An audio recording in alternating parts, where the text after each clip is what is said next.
The morning sun peeked through the clouds as Zoe Williams stood at the entrance of Westlake High School. Her heart pounded against her chest. This was her third school in 2 years, but this time was different.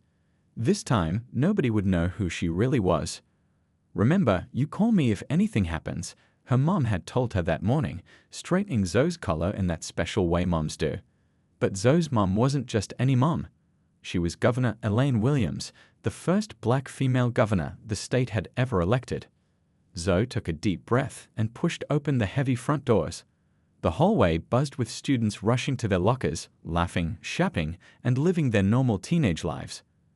That's all Zoe wanted, normal. At her last school, word had gotten out about her mom. After that, some kids became fake friends wanting special treatment, while others avoided her completely.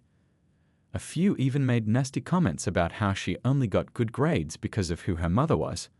None of them saw her for who she really was, just Zoe, a girl who loved books, could draw amazing portraits, and stayed up too late watching funny videos online. "You must be Zoe," said a kind voice. An older woman with gray-streaked hair smiled at her. "I'm Mrs. Chen, your guidance counselor. Let's get you set up." In Mrs. Chen's office, Zoe sat nervously playing with the strap of her backpack. "Your mother and I have spoken," Mrs. Chen said in a low voice. "Only Principal Davis and I know about your family situation. Your privacy is important to us." "Thank you," Zoe said, relief washing over her. "I just want to be treated like everyone else." Mrs. Chen handed her a schedule. "I've put you in AP History and Advanced Math based on your records. You're quite the student." Zoe smiled. She did love learning, though she never made a big deal about it. As Mrs. Chen walked her to her first class, Zoe noticed the stairs. New kid stairs, not governor's daughter stairs, just normal curiosity about a new face. She could handle that. Her first class was English. The teacher, Mr. Powell, didn't make her introduce herself to everyone, which Zoe appreciated. Instead, he simply said, "We have a new student joining us. Please make her feel welcome." Zoe slid into an empty desk by the window. The girl next to her, with colorful beads in her hair, gave her a quick smile before returning to her notebook. By lunchtime, Zoe had survived 3 classes without incident. The cafeteria was loud and packed with students. Clutching her tray, she scanned the room for somewhere to sit. "Hey, new girl," called a voice. A boy with glasses waved from a half-empty table. "There's space over here if you want." Zoe hesitated, then walked over. The boy introduced himself as Tai, editor of the school newspaper. Next to him sat a girl named Luna who talked fast and had paint splatters on her jeans. "Where did you move from?" Luna asked, sharing her fries. "Downtown," Zoe answered, keeping it vague. "My mom wanted me to try a different school." That wasn't a lie, just not the whole truth. As they chatted about teachers and classes, Zoe noticed a group at the center table. They were louder than everyone else, dressed in expensive clothes, and clearly thought they were special. At the center sat a girl with perfect hair and a cold smile. She was looking right at Zoe, whispering something to her friends. "That's Madison," Tai said, following Zoe's gaze. "And her followers. They'd basically run this place, or think they do. Best to stay out of their way." Zoe nodded, but something in her stomach tightened. She recognized that look. She'd seen it before at her old schools, someone sizing her up, deciding if she was worth accepting or better off being put down. For the rest of the day, Zoe kept her head down but ears open. She'd learned that Madison's dad owned half the buildings downtown. She heard stories about other kids who'd crossed Madison and ended up switching schools.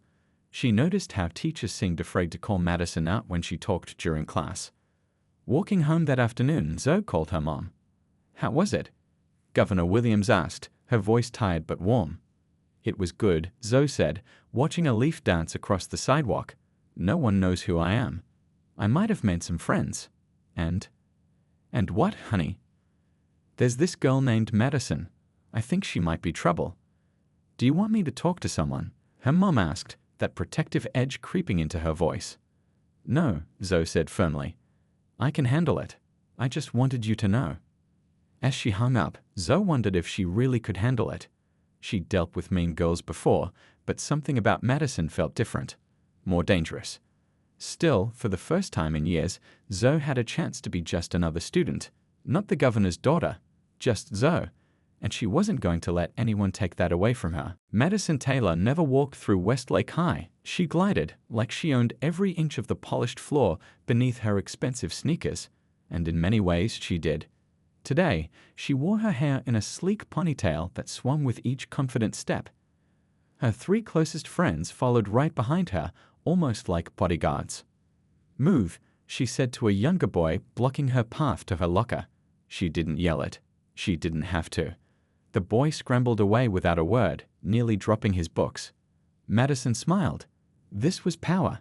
This was respect. Or at least, that's what she told herself. "Did you see that new girl yesterday?"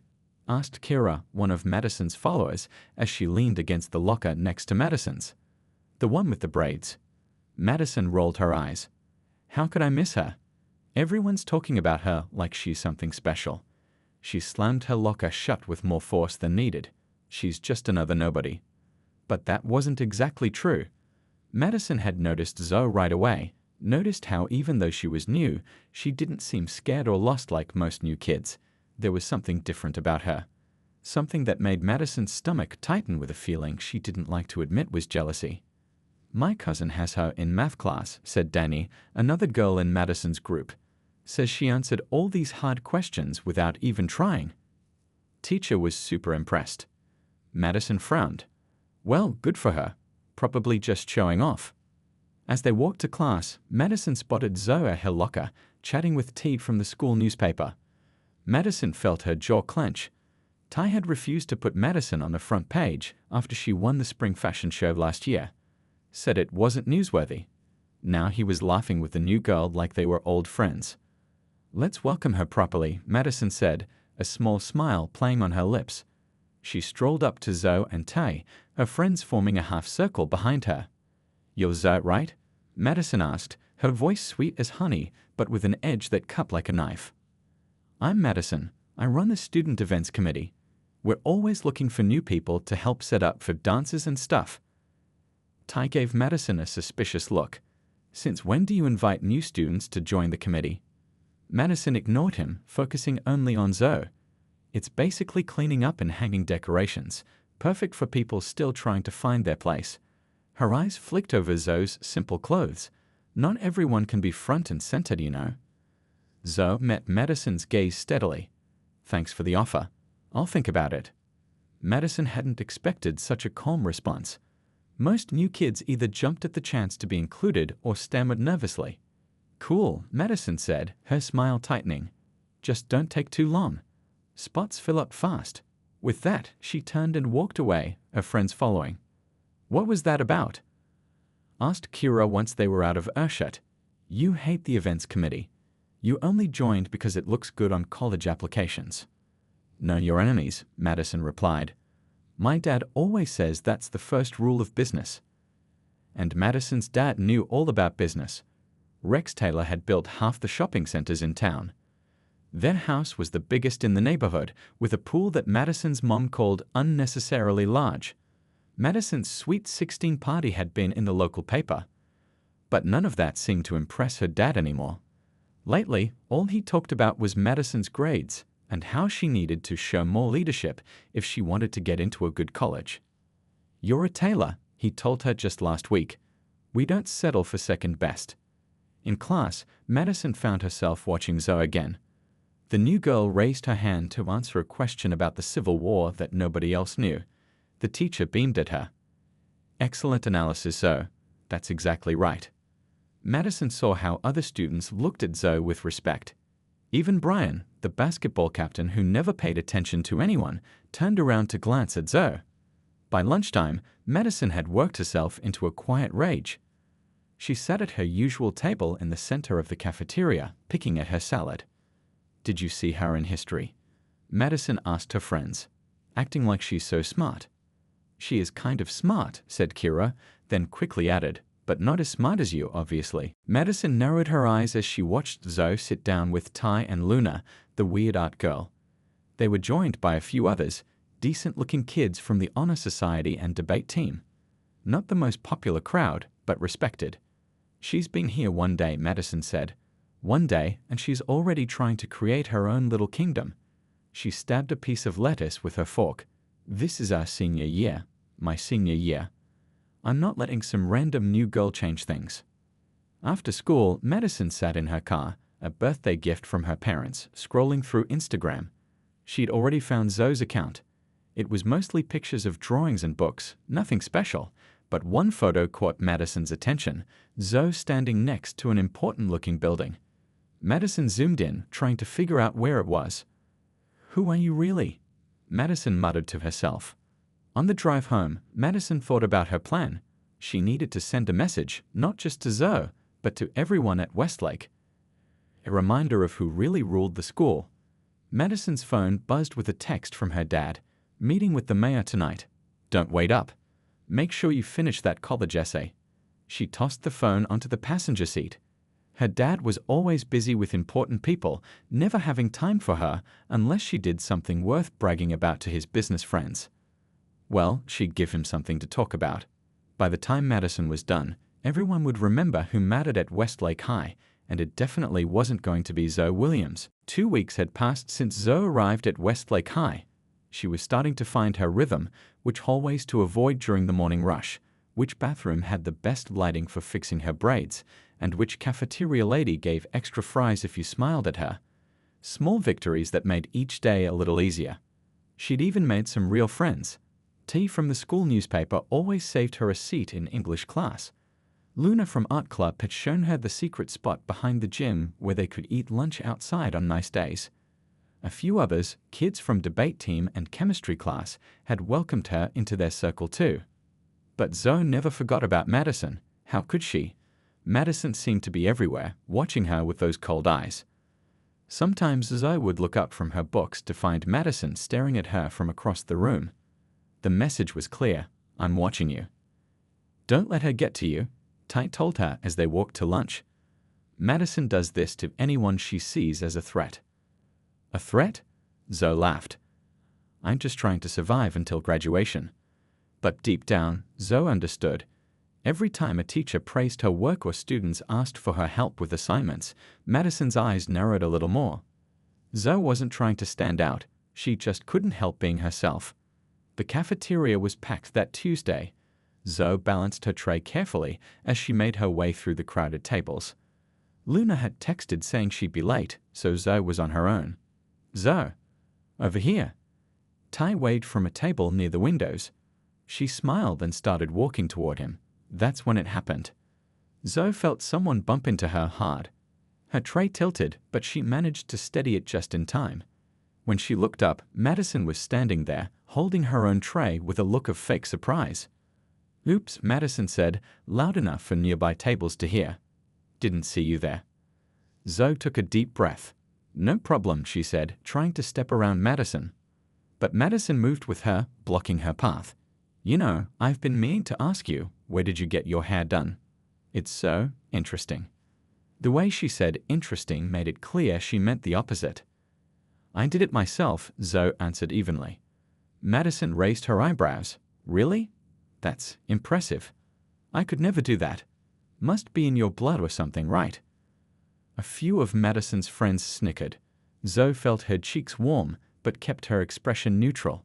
She knew exactly what Madison was doing, making comments that seemed innocent but had nasty undertones about her race. Excuse me, Zoe said, trying again to move past. This time, Madison took a step forward, accidentally hitting Zoe's tray with her own. Everything happened in slow motion. Zoe's lunch, soup, juice, and sandwich tumbled off her tray and onto her white shirt and jeans. The cafeteria went quiet for a moment, then burst into murmurs and a few scattered laughs. Oh my gosh! Madison gasped, her hand covering her mouth in mock horror. I am so clumsy today. Look at what I did. Zoe stood perfectly still, feeling the cold soup seep through her clothes. Her mom had bought her this outfit for the first day of school. She'd been so careful with it. Madison leaned in close. Guess you're not so perfect after all, she whispered, just for Zoe to hear. For a split second, Zoe thought about what her mother would do. Governor Williams would never lose her cool. She'd faced worse than mean girls and food stains. She taught Zoe that sometimes the strongest response was no response at all. So instead of crying or yelling, Zoe carefully set down what remained on her tray, looked Madison directly in the eyes, and smiled. "Thanks for the concern," she said calmly, "but it's just clothes. They'll wash." Madison's smile faltered. This wasn't how it was supposed to go. The new girl was supposed to run away crying. By now, a lunch monitor had hurried over. "What happened here?" "Just an accident," Zoe said before Madison could speak. "No big deal." The lunch monitor looked between them suspiciously, but handed Zoe some napkins. "Do you need to call home for new clothes?" Zoe shook her head. "I have gym clothes in my locker. I'll change into those." As Zoe walked away, head high despite the stains spreading across her shirt, she could feel everyone watching. She didn't look back, but she could imagine Madison's face, shocked that her plan hadn't worked. In the bathroom, Zoe's hands shook as she tried to dab the stains from her shirt. It wasn't working. The soup had left an orange mark that wouldn't come out. The door opened and Luna rushed in. "I saw what happened. That witch." Luna's face was red with anger. "We should report her." "For what?" Zoe asked. "She'll just say it was an accident." "But it wasn't. Everyone knows it wasn't." Zoe changed into her gym shirt. Getting Madison in trouble would just make things worse. As they left the bathroom, Ty was waiting outside. He looked uncomfortable, shifting from foot to foot. "Hey, I wanted to make sure you're okay." "I'm fine," Zoe said. "It's just, I'm really sorry about what happened." Ty pushed his glasses up. "Madison's been like this since middle school. She especially targets new kids who don't fit her idea of who belongs." "And what idea is that?" Zoe asked, though she already knew. Ty looked down. "People who aren't white, aren't rich, aren't willing to worship her. Last year, there was this kid from Honduras. He left after a month because of her." Zoe felt her heart sink. "So this isn't just about me being new." "No," Ty said quietly. "It's not." Back in the cafeteria, Ty gave Zoe half his sandwich. As they ate, he told her more about Madison, how her father donated money to the school, how teachers were afraid to discipline her, how she'd made life miserable for anyone who stood up to her. "Why are you telling me all this?" Zoe finally asked. Ty looked at her seriously. "Because you're different. The way you handled it today. I've never seen anyone stand up to her like that. Not getting upset, not running away. It was like you knew something she didn't." Zoe thought about her mother again, how she handled people who tried to belittle her, how she never let them see her sweat. "Maybe I do," she said softly. What she didn't say was that this was just the beginning. Madison had declared war, and Zoe knew enough about battles to understand that the first attack was rarely the worst. After the lunch incident, Zoe hoped Madison would move on to another target. She was wrong. The cafeteria showdown had only been the beginning. The next morning, Zoe opened her locker to find her history textbook damp, the pages wrinkled as if someone had sprinkled water on it. Not enough to ruin it completely, but enough to make a point. She didn't have to guess who was responsible. "Just ignore it," Luna said when Zoe showed her the book. "That's what Madison does, little things that can't really be proven." But ignoring Madison wasn't an option anymore. Later that day in English class, Mr. Powell handed back their essays. Zoe had worked hard on hers, staying up until midnight to perfect it. "Excellent work, Zoe," Mr. Powell said, placing her paper on her desk. "The best in the class. I'd like you to read a portion of it tomorrow as an example for everyone." Zoe smiled, a mix of pride and embarrassment warming her face. But her happiness faded when she heard Madison's voice from 2 rows back. "Of course she got the highest grade," Madison whispered loudly to her friend. "She probably gets special treatment." Ty turned around in his seat. "Or maybe she's just smarter than you," he said, his voice low but firm. Madison's eyes narrowed. "Nobody asked you, newspaper boy." After class, Zoe tried to brush it off, but Madison's words stung. This wasn't the first time someone had suggested she didn't earn her grades fairly. At her old school, a teacher had once asked if she had help with an assignment that had been too good. "Don't let her get to you," Ty said as they walked to lunch. "She's just jealous." Zoe nodded, but she felt a heaviness settling in her stomach. "It's not just that. It's the way she said it, like I can't possibly be smart enough to earn good grades on my own." That evening, Zoe called her mom while walking home. "How was school today, honey?" Governor Williams asked. Zoe could hear papers shuffling in the background. Her mom was always busy, but she never failed to take Zoe's calls. "That girl I told you about, Madison. She's still at it," Zoe said, kicking a stone along the sidewalk. "She ruined my textbook and basically said I only get good grades because I'm, you know." Her mother was quiet for a moment. "Because you're black." "Yeah," Zoe said, relieved she didn't have to say it. Her mom always understood. And the thing is, it's not even what she says directly. It's all these little comments that seem innocent if you don't know what she's really saying. "I know exactly what you mean," her mother said. "People like Madison have been doing that for years. They've just gotten sneakier about it." She paused. "Do you want me to call the school?" "No," Zoe said quickly. "That would only make things worse. Plus, everyone would find out who you are." "All right," her mother said, "but I'm keeping notes about what's happening. If this escalates, we'll need documentation."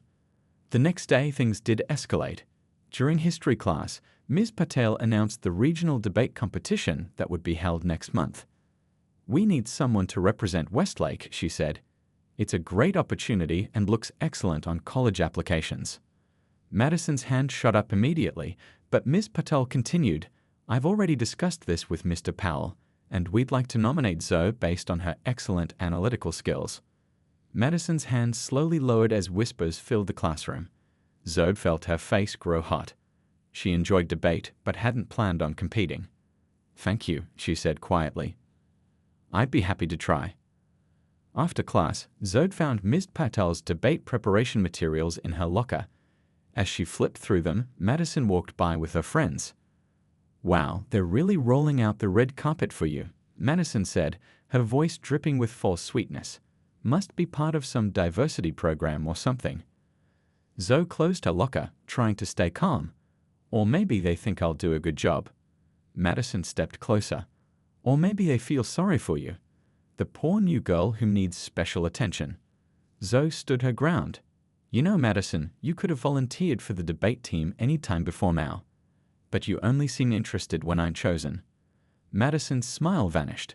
"Watch yourself, Zoe. You still don't understand how things work around here." That night, Zoe was working on her debate preparation when her phone pinged with a notification. Someone had tagged her in a post on the school's unofficial social media page. Her heart sank as she clicked on it. The post showed a poorly edited picture of her with the caption, "When you suddenly become the teacher's pet." Hashtag special treatment, hashtag no turned, hashtag diversity hire. The comments were even worse. Some people defended her, but others piled on, suggesting she was only chosen because of her race. Zoe felt sick reading them. "Don't engage," she whispered to herself, remembering her mother's advice about online trolls. But her fingers hovered over the screen, tempted to defend herself. Instead, she called Tay. "I just saw it," he said before she could even explain. "It's disgusting. I'm reporting the account right now." "Do you think Madison made it?" Zoe asked, though she already knew the answer. Of course she did. She was furious about the debate thing. But here's what you need to know. Not everyone believes that garbage. Look at the comments defending you. Zoe scrolled down and saw several students, including Luna and some others she barely knew, calling out the post as racist and unfair. "See?" Tay said. "You've got people on your side." The next morning, Zoe found her debate materials missing from her locker. In their place was a note, "Maybe you're not so special after all." When she told Ms. Patel, the teacher looked troubled. "This is becoming a pattern," she said. "Would you like to speak with Principal Davis about what's happening?" Zoe thought about it. On one hand, reporting Madison might make things worse. On the other, staying silent felt like letting her win. Not yet, Zoe decided. I want to handle this myself first. As she turned to leave, Ms. Patel said, "Zoe, for what it's worth, you were chosen for the debate team because you earned it. Don't let anyone tell you differently." Walking home that afternoon, Zoe called her mom again. "It's getting worse," she admitted. "Madison's spreading rumors online now, saying I only got picked for the debate team because I'm black." Her mother was silent for a long moment. When she finally spoke, her voice was calm, but Zoe could hear the anger beneath it. "I've been dealing with people like Madison my entire career," Governor Williams said. People who can't stand seeing someone who looks like us succeed. Do you want me to step in? Zoe thought about how satisfying it would be to see Madison's face if her mother showed up at school in her official capacity. But then everyone would know, and she'd never have a normal high school experience. No, Zoe said finally. I need to handle this myself. She paused. But I think I'm done being nice about it. The big day arrived faster than Zoe expected. The school assembly where she would present her project on local government was only hours away. She had worked on it for weeks, interviewing city council members and researching the history of their town. What made her extra proud was that her project had won a statewide competition, something she hadn't even told her friends about until the principal announced it last week. Zoe stood in front of her bathroom mirror, adjusting her blue blazer. Her mom had helped her pick out the outfit during a video call the night before. You look perfect, her mother had said. Professional, but still you. Zoe wished her mom could be there today, but Governor Williams was speaking at a conference 2 hours away. They had agreed it was better this way. Her mother's presence would only raise questions about why the governor was attending a random high school assembly. As Zoe walked into school that morning, she noticed people looking at her differently. Some smiled and wished her good luck. Others whispered as she passed. She spotted Madison and her friends huddled near the water fountain, their heads close together. When Madison saw Zoe, she smiled in a way that made Zoe's stomach clench. Something's up, Ty said when Zoe met him by her locker. Madison's been weird all morning, like she's waiting for something. What do you mean? Zoe asked, pulling out her notes for the presentation. I don't know exactly, but she and her tech friend Kyle were in the AV room early this morning. The guy who runs morning announcements said they were messing with equipment. Zoe felt a chill. Do you think they're planning something for the assembly? Ty nodded grimly. That would be my guess. Want me to try to find out what? No time, Zoe said, checking her watch. The assembly starts in 20 minutes. Ty's face softened. Hey, no matter what happens, you've got this. Your project is amazing. Zoe took a deep breath. Thanks. I just need to focus on my presentation and ignore everything else. The auditorium filled quickly. Zoe sat in the front row with the other presenters while Principal Davis made opening announcements. Her palms were sweaty, but not just from normal presentation nerves. She couldn't shake the feeling that Madison was planning something. And now, Principal Davis said, I'm proud to introduce Zoe Williams, whose project on local government won first place in the statewide Youth Civic Engagement Competition. Her work will represent our school at the national level next month. Applause filled the room as Zoe walked to the stage. She placed her notes on the podium and looked out at the audience. In the middle of the crowd, Madison sat with her phone in her hand, that same strange smile on her face. Good morning, Zoe began. My project explores how local government affects our daily lives, from the schools we attend to the roads we drive on. She clicked the remote to show her first slide. But instead of her carefully designed presentation, a different image appeared on the giant screen behind her. It was a crudely altered photo of Zoe with exaggerated features and darkened skin. Text bubbles around the image contained horrible messages. I think I'm better than everyone. Teachers only like me because I'm black. I used the race card to get special treatment. Gasps echoed through the auditorium. Zoe turned to look at the screen, and her blood ran cold. For a moment, she couldn't move, couldn't breathe. The world seemed to stop as hundreds of eyes stared at her and the horrible image. From the audience, Madison and a few others were laughing. Most students looked shocked or uncomfortable. Ty stood up from his seat, his face red with anger. Principal Davis rushed to the AV controls at the side of the stage. Turn it off, he shouted to the student working the system. Now. The student frantically pushed buttons, but nothing happened. It's locked or something, he said. I can't control it. The image changed to another edited photo, this one showing fake text messages supposedly from Zoe, saying awful things about other students and teachers. More gasps filled the room. Zoe stood frozen at the podium. She had faced bullies before, but nothing like this. Not this public, not this cruel. She felt tears building but refused to let them fall. Not here, not in front of Madison. Everyone please remain calm, Principal Davis said into the microphone. He turned to Zoe. "Ms. Williams, please step down for a moment while we resolve this technical issue." But Zoe didn't move. Something inside her, something that reminded her of her mother, refused to be chased off stage. "No," she said quietly, then louder into the microphone. "No, I will not step down." The principal looked surprised. The audience went silent. "Someone clearly wants to embarrass me today," Zoe continued, her voice shaking slightly but growing stronger with each word. "They want me to run away crying. They want to make me feel small, but I won't let them." From the corner of her eye, she could see Madison's smile fading. "Those pictures and messages are fake," Zoe said. "They were created by someone who can't stand to see others succeed. Someone who thinks bullying makes them powerful." As she spoke, Luna had made her way to the AV booth at the back of the auditorium. Suddenly, the offensive images disappeared from the screen. Luna gave Zoe a thumbs up. "Now," Zoe said, straightening her shoulders, "as I was saying, my project explores local government.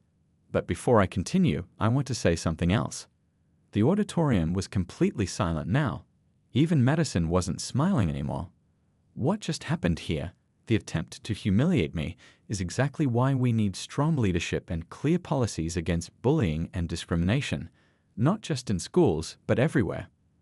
Principal Davis stepped forward. "Ms. Williams, we can reschedule your presentation after we investigate this incident." "With all due respect, Mr. Davis," Zoe said firmly, "I'd like to continue now. I've worked too hard to let someone's childish prank stop me." The principal hesitated, then nodded. Zoe's actual presentation appeared on the screen. As she began again, she noticed something had changed in the room. Students who had never paid attention to her before were watching closely. Teachers looked at her with new respect. And in the middle of the audience, Madison sat small and tight-lipped as others around her moved their seats away, as if they didn't want to be associated with her. Zoe finished her presentation to the loudest applause of the morning.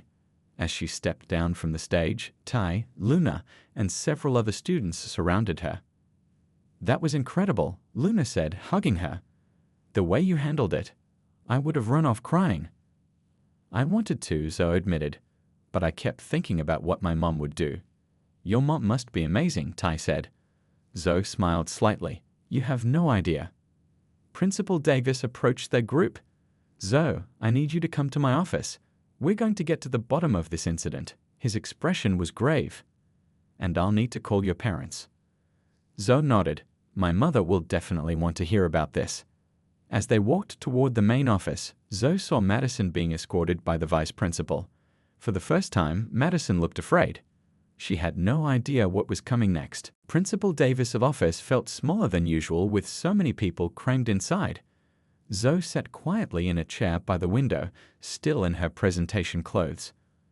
Across from her, Madison slouched in her seat, arms crossed tightly over her chest. Neither girl looked at the other. "Your parents have been called," Principal Davis said, his voice stern but controlled. "Both of them. This is a serious matter that requires immediate attention." Madison rolled her eyes. "My dad's in a meeting. He's very busy." "He'd assured me he would be here," Principal Davis replied. "Some things are more important than meetings." The room fell into uncomfortable silence. Zoe glanced at the clock. 2:45 p.m. School had been let out early after the assembly disaster. Principal Davis had spent the last hour questioning students, including Kyle, Madison's tech-savvy friend, who eventually admitted to helping her hack into the presentation system. The door opened and a tall man in an expensive suit burst in. "What's this emergency I was called about?" he demanded without introducing himself. "I had to reschedule an entire board meeting." "Mr. Taylor," Principal Davis said, standing. "Thank you for coming. Please have a seat." Madison's father glanced at his daughter, then at Zoe, before sitting down. "What has my daughter supposedly done now?" His tone suggested this wasn't their first meeting of this kind. "I'll explain everything once our other parent arrives," Principal Davis said. "Single parent?"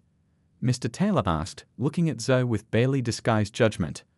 Zoe bit her tongue. Let him think what he wanted. He'd find out soon enough. "My mother is on her way," she said simply. Madison smirked. "Probably couldn't get off work at the fast food place." "Madison," Principal Davis snapped. "That's enough.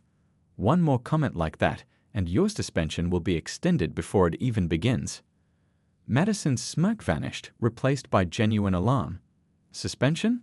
For what? A stupid prank. This was not a prank, Principal Davis said, his voice tight with anger. This was a calculated act of cyberbullying with clear racist undertones. We have evidence that you've been targeting Zoe since she arrived at our school. Mr. Taylor straightened in his chair. Now wait a minute, that's a very serious accusation. My daughter isn't racist. We donate to all sorts of charities. Zoe had to look away to keep from rolling her eyes. A knock at the door interrupted them. Principal Davis's secretary poked her head in. Sir, Zoe's mother is here. Send her in, please, Principal Davis said. The door opened wider, and Governor Elaine Williams walked in. She wore a navy blue suit, her natural hair styled elegantly, a small pin of the state flag on her lapel. The security detail that normally followed her had been asked to wait outside, but their absence did nothing to diminish her commanding presence. The room went completely silent. Madison's jaw dropped open. Her father stood up so quickly he nearly knocked over his chair. "Gee, Governor Williams," he stammered. Governor Williams nodded politely. "Mr. Taylor, isn't it? I believe we met at the Downtown Development fundraiser last month." Her voice was calm and measured, betraying no emotion. She turned to Zoe, her expression softening slightly. "Are you all right, sweetheart?" Zoe nodded. "I'm okay, Mom." Madison made a small choking sound. The color had drained from her face as the pieces fell into place. All this time, she'd been bullying the governor's daughter. Principal Davis cleared his throat. "Thank you for coming, Governor Williams. I apologize for taking you away from your duties." "My daughter will always be my most important duty, Mr. Davis." She sat down beside Zoe. "Now please tell me exactly what happened today." For the next 10 minutes, Principal Davis detailed the events at the assembly and the evidence they'd gathered about Madison's ongoing harassment of Zoe. As he spoke, Madison seemed to shrink further into her chair. When Principal Davis finished, Governor Williams nodded thoughtfully. "I see. And what disciplinary actions are you planning to take?" "Madison will be suspended for 2 weeks," Principal Davis said. "She'll also lose her position on the student council and be required to attend counseling sessions focusing on bullying and racial sensitivity." Mr. Taylor finally found his voice again. "Now hold on. Isn't that a bit extreme for a high school prank? Kids do these things all the time." Governor Williams turned to him, her gaze steady. "Mr. Taylor, let me be very clear. What your daughter did was not a prank. It was targeted harassment with racial undertones that violated school policy, state anti-bullying laws, and possibly federal civil rights statutes." She leaned forward slightly. "My daughter asked me not to get involved. For weeks, she's been handling this situation on her own while documenting every incident. I respected her wishes because I wanted her to have as normal a high school experience as possible." Governor Williams opened a folder she'd brought with her. "But after today's events, I feel compelled to share this documentation with you all. We have screenshots, witness statements, and dated entries detailing a pattern of behavior that goes far beyond typical teenage conflict." Mr. Taylor's confident demeanor crumbled as he glanced through the pages. Madison's eyes filled with tears for the first time. "I didn't know she was your daughter," Madison whispered, as if that explained everything. Governor Williams fixed her with a look that had made seasoned politicians squirm. Would it have mattered? Would you have treated her with basic human decency if you'd known who her mother was? Because that says a lot about your character, young lady. Madison had no response. Mr. Taylor straightened his tie nervously. "Governor Williams, I want to assure you that our family does not condone this behavior. I'll make sure Madison understands the seriousness of her actions." "I'm certain you will," Governor Williams replied coolly, "especially since I could pursue this matter through official channels if necessary." Mr. Taylor paled. "That won't be necessary. We'll handle this appropriately, I promise." Madison looked between her father and the governor, finally understanding the gravity of what she'd done. This wasn't just about school punishment anymore. Her father's connections, his business relationships, his standing in the community, all could be affected by having antagonized the governor's family. "I'm sorry," Madison blurted out, her voice small and shaky. Governor Williams studied her for a moment. I'm not the one you need to apologize to. Madison turned to Zoe, tears now streaming down her face. I'm sorry, Zoe, I didn't know. That's just it, Zoe interrupted. You shouldn't have to know who my mother is to treat me with respect. Would you apologize to any of the other kids you've bullied if their parents were important people? Madison looked down, unable to answer. Governor Williams placed a hand on her daughter's shoulder, pride evident in her eyes. Well said. She turned back to Principal Davis. Mr. Davis, I believe in restorative justice rather than purely punitive measures. I'd like to suggest that in addition to the consequences you've outlined, Madison participate in the school's diversity and inclusion initiative. Principal Davis nodded. That can certainly be arranged. As the meeting concluded, Madison and her father left first, Mr. Taylor practically dragging his daughter out by the elbow, whispering furiously to her. Once they were gone, Governor Williams hugged Zoe tightly. I am so proud of you. The way you handled yourself at that assembly today, you're stronger than I was at your age. Zoe smiled weakly. I just kept thinking about what you would do. Principal Davis cleared his throat. I apologize for not recognizing the severity of the situation sooner, Governor. Rest assured, we take bullying very seriously at Westlake. I understand, Governor Williams said, and I appreciate your handling of today's events. But moving forward, I expect the school to be more proactive in addressing these issues, not just for my daughter, but for all students. As they walked out of the office, Zoe realized her secret was out. Everyone would know she was the governor's daughter now. Are you okay with people knowing? Her mother asked, seeming to read her thoughts. Zoe considered this for a moment. I think so. At least now I can just be me, all of me. As they stepped into the hallway, Ty, Luna, and several other students were waiting. Their eyes widened at the sight of Governor Williams. Holy, Ty began, then caught himself.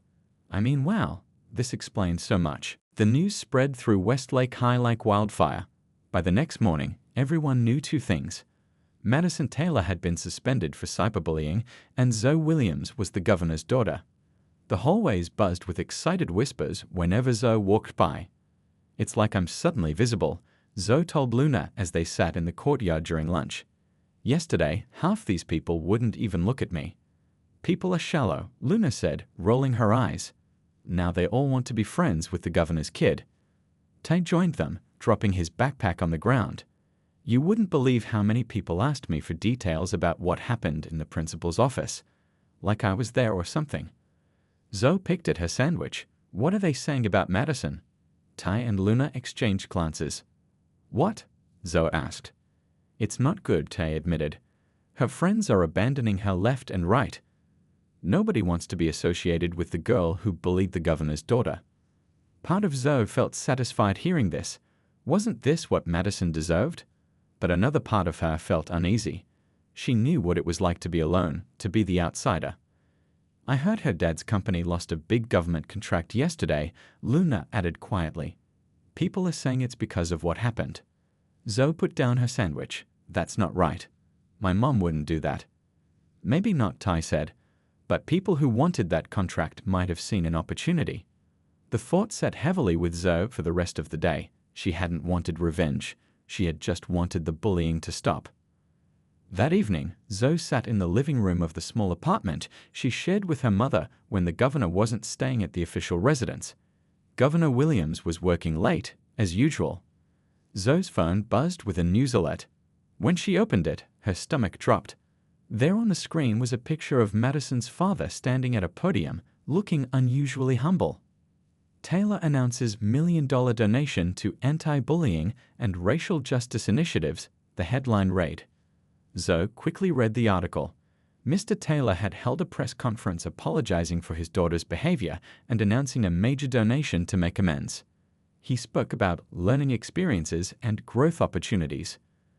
The article noted that this came after his daughter bullied Governor Williams' child at Westlake High School. Zoe dropped her phone onto the couch. Madison's mistake had become public news.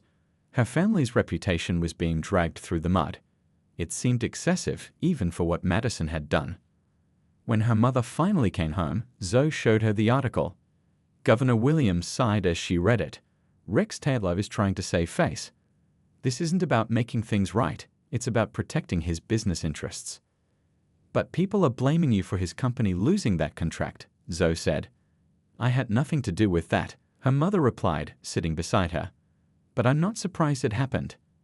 Actions have consequences, sometimes bigger than we expect. It doesn't feel right, Zoe said.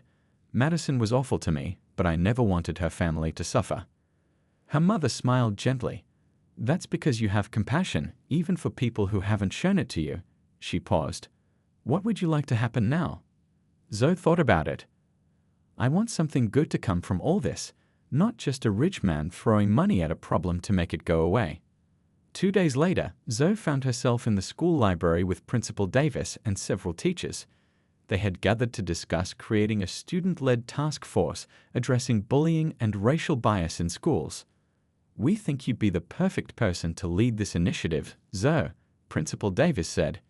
Your experience and the way you handled it has inspired many students. Zoe looked around the table.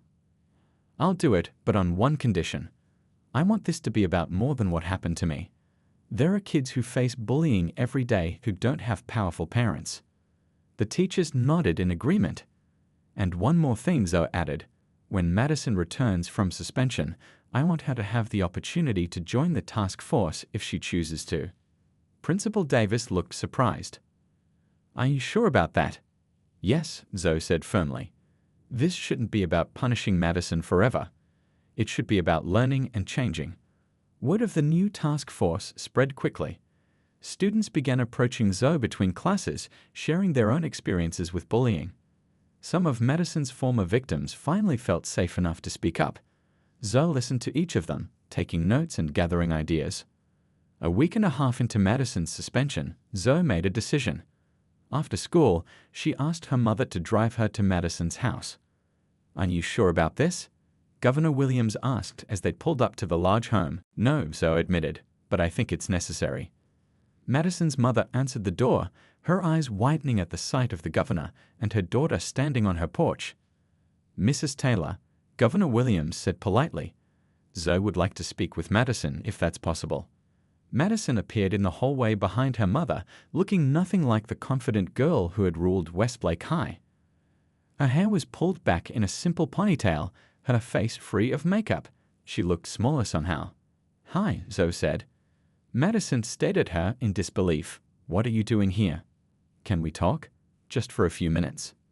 Mrs. Taylor ushered them into the living room, then retreated with Governor Williams to the kitchen to give the girls privacy. For a long moment, neither spoke. Madison finally broke the silence. If you came for another apology, I'm sorry. I really am. My dad's business is falling apart, and everyone hates me now. Isn't that enough? I didn't come for an apology, Zoe said. I came to tell you about the new student task force we're forming to address bullying and discrimination at school. Madison laughed bitterly. Let me guess, you're using me as the example of what not to do. No, Zoe said. I'm inviting you to join. Madison's laugh died in her throat. What? Why would you want me there? Because you understand bullying better than most people, Zoe said honestly, and because I think you have the chance to become someone different than who you've been. Madison looked down at her hands. Nobody would listen to me now. Maybe not at first, Zoe acknowledged, but actions speak louder than words. If you really want to change, this is your chance to show it. Madison was quiet for a long time. I wouldn't even know where to start. You could start by coming to our first meeting next Tuesday after school. Just sit and listen. You don't have to say anything. As Zoe stood to leave, Madison looked up at her. Why are you doing this? After everything I did to you? Zoe thought about her mother, about all the times Governor Williams had talked about second chances and redemption. Because holding on to anger only hurts me, she said, and because I believe people can change if they're given the chance. The following Tuesday, the first task force meeting was packed. Students from every grade level crowded into the classroom. Ty had brought his camera to document it for the school newspaper. Luna had made colorful posters with slogans like "Speak Up," "Stand Up," and "Be the Change." Zoe stood at the front of the room, more nervous than she'd been during her assembly presentation. Thank you all for coming, she began. We're here because all of us have either experienced bullying, witnessed it, or, she paused, been part of it. Our goal isn't to point fingers, but to create real change in our school." As she spoke, the classroom door opened quietly. Madison slipped in, wearing jeans and a plain sweater instead of her usual designer clothes. She hesitated for a moment, then took a seat in the back row. A few students noticed her and began whispering. Tide's eyes whitened in surprise. Zoe continued, pretending not to notice. "We'll break into smaller groups today to start brainstorming ideas. Please be honest and respectful of everyone's contributions." As the students divided into groups, Zoe made her way to the back of the room. Madison sat alone, looking uncomfortable but determined. "You came," Zoe said. Madison nodded, her eyes meeting Zoe's. "I'm just here to listen." "That's a good place to start," Zoe replied. It wasn't forgiveness, not yet. But it was a beginning. And sometimes, Zoe thought, remembering her mother's words, beginnings were the most important part of any story.